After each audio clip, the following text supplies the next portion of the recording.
నమస్తే, welcome to speed news.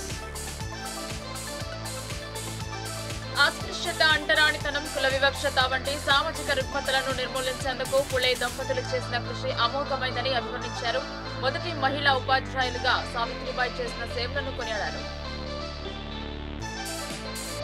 నియోజకవర్గ అభివృద్ధికి పార్టీలకు అతీతంగా కలిసి రావడానికి తాను సిద్ధంగా ఉన్నానని కాంగ్రెస్ నాయకులు ముఖ్యమంత్రి నియోజకవర్గానికి పోయిన నిధుల్లో కనీసం 25% తెచ్చే దమ్ము ఉందా అని అర్బన్ ఎమ్మెల్యే ధన్పాల్ సవాల్ చేశారు.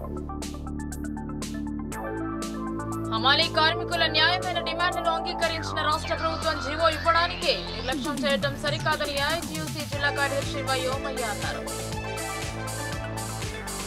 బీసీలకు 42% రిజర్వేషన్ కల్పించాలని తెలంగాణ జాగృతి ఆధ్వర్యంలో ఇందిరా పార్క్ వద్ద బీసీ సభ జరిగింది. మహాసభకు అనుమతి కోసం రాత్రి వరకు వెయిట్ చేశారు. జాగృతి వ్యవస్థాపకురాలు ఎంపీ కవిత సభలో పాల్గొన్నారు.